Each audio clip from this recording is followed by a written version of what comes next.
Hello मेरे प्यारे प्यारे दोस्तों, उम्मीद है आप सभी लोग अच्छे होंगे, अच्छे से अपना काम कर रहे होंगे। चलिए आज की हमारी वर्कशीट स्टार्ट करते हैं। 55 है सामाजिक विज्ञान अर्थशास्त्र की, money and credit. Very short answer type question है, 1 मार्क ईच वाले। पहला क्वेश्चन है, which of the following can be consider as the modern form of money. इनमें से कौन सी चीजों को हम मॉडर्न फॉर्म ऑफ मनी मान सकते हैं? पहला paper note, second gold coin, third silver coin और फोर्थ कॉपर कॉइन्स। तो अभी कौन से कॉइन्स चलते हैं? कॉइन्स तो अभी नहीं चलते, ज्यादातर हमारे पेपर नोट ही चलते हैं। तो मॉडर्न फॉर्म ऑफ मनी क्या है हमारा? Paper note. Okay, modern form of money हमारा paper note.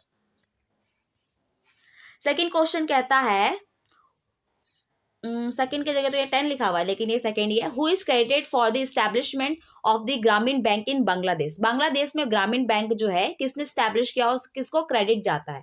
First Abhijit Banerjee, second doctor Manmohan Singh, third Amartya Sen और फोर्थ है मोहम्मद यूनुस। तो आपका आंसर है फोर्थ, मोहम्मद यूनुस। थर्ड है, where do bank spend large money of deposit. Bank जो है लार्ज डिपॉजिट ऑफ मनी जो है कहाँ पर स्पेंड करता है? तो for opening of new branches, to pay taxes, third to pay interest on loan और फोर्थ टू प्रोवाइड लोन। तो आपका इसका है fourth answer, to provide loan. Okay, second का फोर्थ मोहम्मद यूनिस और थर्ड का fourth to provide loan. Fourth है आपका, rewrite the statement after correcting the underline phrase.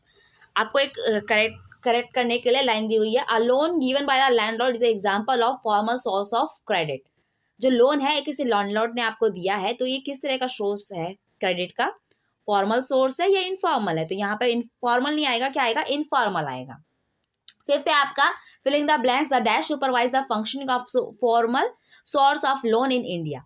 जो डैश है वो सुपरवाइज करता है कि इंडिया में जो भी लोन के जो भी फंक्शंस हो रहे हैं उन सबको कौन सुपरवाइज करता है? तो आपका आंसर है इसका reserve bank of India.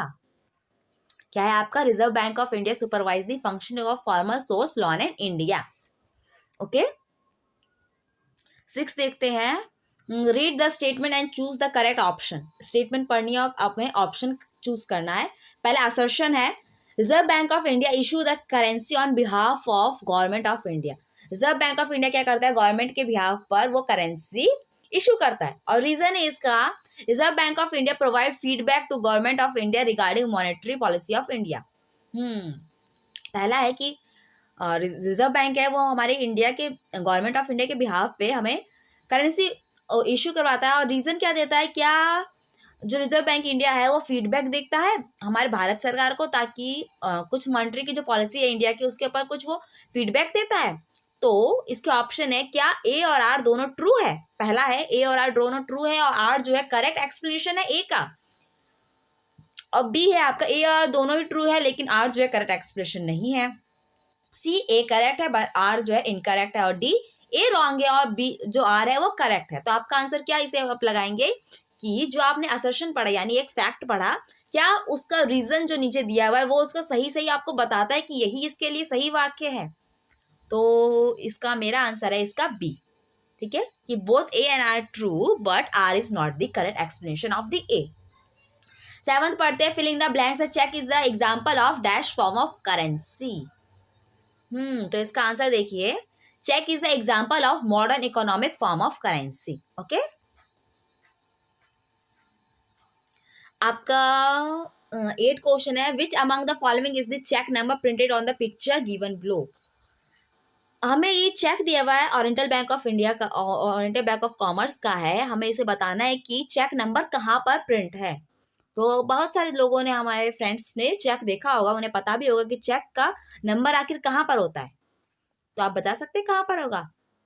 Check का जो नंबर होता है वो यहाँ होता है। ठीक है, तो आपका आंसर है इसका डी वाला। ठीक है, 000335। आपका 9th क्वेश्चन है, suppose you are living in ancient time when money is not accepted as the medium of transaction, what kind of problem you would find while purchasing and selling the things. मान लीजिए आप time travel करके पहुंच गए, आप ancient time पे, पुराने time पे पहुंच गए और आपके पास पैसे तो है नहीं क्योंकि वहां चलते ही नहीं है अभी। आपको बार्टर सिस्टम इस्तेमाल करना पड़ेगा। आपके पास जो भी चीजें हैं, मान लीजिए आपके पास वीट है बहुत सारे, ठीक है, वीट ग्रेन से, और आपको बहुत भूख लगी है, आपको खाना है और आपने देखा कि एक स्वीट की दुकान है और वहां पे मान लीजिए आपकी डेयरी मिल्क है मान लीजिए पुराने टाइम पे आपके पास डेयरी मिल्क वहां पर खड़ी है और आपको खरीदने जाना है। आपने कहा कि देखो दुकानदार, मुझे ना डेयरी मिल्क दे दो और मेरे को खानी है। तो दुकानदार ने कहा मुझे दो, तुम पहले राइस ला के दो, तभी मैं तुम्हें दे सकता हूँ डेयरी मिल्क। अब आपने कहा कि देखो भाई, मेरे पास तो अब वीट है, तो आप वीट ही ले लो, राइस का क्या करोगे, वीट से ही काम चला लो। उसने कहा नहीं नहीं, मुझे तो राइस चाहिए, तभी मैं आपको डेयरी मिल्क दे सकता हूँ। अब आप सोच में पड़ गए कि अगर अब आपको सामान खरीदना है, इसका मतलब आपको जाना पड़ेगा किसी के पास राइस हो, मैं उसे सामान खरीदूं, मतलब सामान लूं और फिर आके मैं यहाँ इसको राइस दूं और फिर अपनी डेयरी मिल्क ले लूं। तो आपको क्या करना पड़ेगा, आप तो बहुत टेंशन में आ गए कि अब मैं कैसे इंसान को ढूंढूं जिसके पास राइस अवेलेबल हो। तो इसमें आपको क्या हो गई, आपको बहुत सारी प्रॉब्लम आ गई। तो अब इसका आंसर क्या होगा कि आपको we will have the problem of double coincidence of need. जब तक जो आपको चाहिए वो उसके पास है और जो उसको चाहिए वो आपके पास है नहीं ना, यानी कि आपके पास जो है वो उसको चाहिए होगा और जो उसके पास है वो आपको चाहिए होगा। जब आपको ये दोनों कोइंसिडेंस फुलफिल हो जाएंगे तभी आप सामान खरीद सकते हैं। चलिए हमारा लास्ट क्वेश्चन है, Bharti has a doubt that why one can not refuse a payment made in rupees in India. देखिए भारत में जो पेमेंट की जाती है रुपीज से, वो कोई भी रिफ्यूज क्यों नहीं करता कि नहीं भाई मुझे ये पैसे नहीं चाहिए, मुझे तो कोई और मनी चाहिए।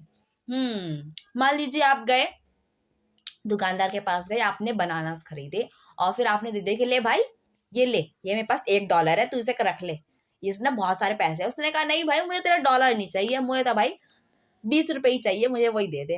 अब उसने कहा भाई डॉलर ज्यादा होता है $20 से, उसने कहा नहीं भाई मुझे तो पैसा ही चाहिए। अब उसने क्यों पैसा मांगा, वो इसलिए मांगा क्योंकि वो पैसे का इस्तेमाल कर सकता है, डॉलर को उसके पास मान लीजिए उसको कुछ समझ नहीं है या काम नहीं है, वो उसे बैंक जाना पड़ेगा, फिर उसे सारे इश्यू करवाना पड़ेगा, इसके फायदा क्या होगा, वो सोच जाने पड़ेगा। तो ज्यादातर उसके लिए इजीली क्या है कि वो रुपीज ले सबसे, रुपीज से वो क्या करेगा, सभी लोग इजीली वो अपना सामान खरीद सकता है, इजीली वो सामान बेच सकता है। तो इसीलिए जितने भी लोग हैं वो सब क्यों यूज करते हैं रुपीज का, क्योंकि ये इंडिया द्वारा रिकॉग्नाइज्ड है, जो हमारी गवर्नमेंट ऑफ इंडिया है उसने रिकॉग्नाइज कर रखा है कि यही जो मनी है वो हमारे इंडिया में चलेगी, इसीलिए कोई भी इसे लेने से रिफ्यूज नहीं करता।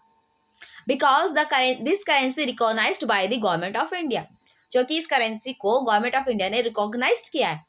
ओके फ्रेंड्स, यहाँ पे हमारा वीडियो कंप्लीट होता है। आई होप आपको वीडियो समझ में आया होगा, इसके सारे क्वेश्चन आंसर को आपको अच्छे समझ में आ गए होंगे। इसे लाइक कीजिए, कमेंट कीजिए, अपने सभी दोस्तों से शेयर कर दीजिए। Okay friends, bye bye.